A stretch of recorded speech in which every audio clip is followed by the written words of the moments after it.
Hey there, it's Khaliq Glover from mixingacademy.com, and I want to talk about one of my favorite subjects. I get asked all the time, what kind of effects should I use and how do I set them up? Okay, so let's dig into this real quick.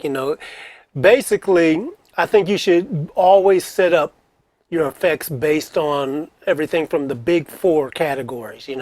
We've got reverbs, we've got delays, we've got fatteners, and then we've got pitch shifters and plugins and things like that. I think those are kind of probably the big four categories that come up and get used over and over again. You've got other things within subcategories of them, the things that do modulation and things that get weird and stuff like that. But we're going to just kind of put all these in a big category. So, start out first of all, like things like drums. Drums need to have their own reverb. Do not share your drum reverb with other instruments, vocals, things like that. Drums should have their very own reverb. It's going to be a lot better and sound a lot cleaner. And the same thing with vocals. Vocals should always have their own reverb. In fact, really, you should keep the concept of keeping this in mind.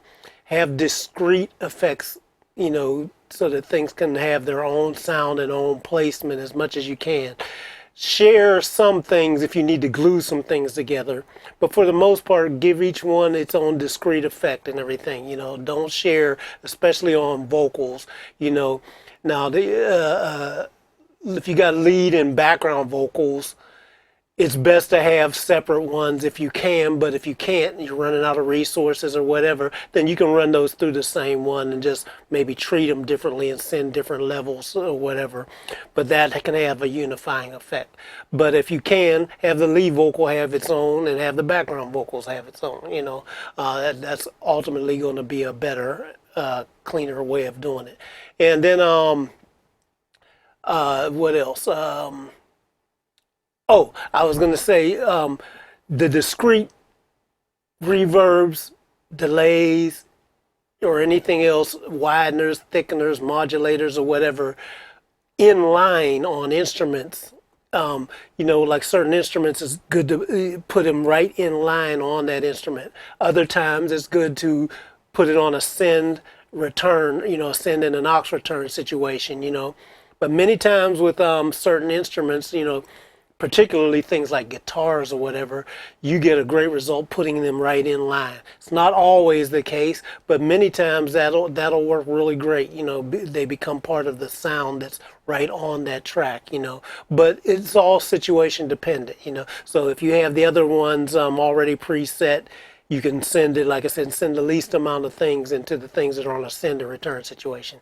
And then the other thing that you want to do, or at least I do it, I try to put all my effects and then group them where they're coming back through a sub mix so that I can mute out all the effects at one time so that I can go back and see how my mix actually sounds without the effects. Sometimes I've been surprised and thinking that all the stuff I'm putting on is making it better and it's making it worse. When I dry it up, it's like, oh, okay, wait a minute. Okay, I got something going on wrong here. So that's a quick spot check when you have it all there, and then you can hit one fader, one mute button or whatever it is, and change everything at once.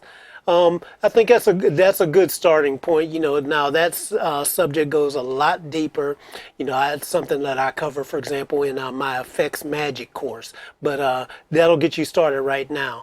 And I'm Khaliq Glover. You can go ahead and get you a free silver member access to a Mixing Academy. You see it right up there on the monitor there. Go to mixingacademy.com and then register to get your free silver access. I have it going on for a limited amount of time as I'm doing open enrollment, and you can get in. You'll find this video along with a lot of other ones and a lot of other helpful things inside there for free, and then you can look around for other things. I've got a bunch of things and a lot of plans for this.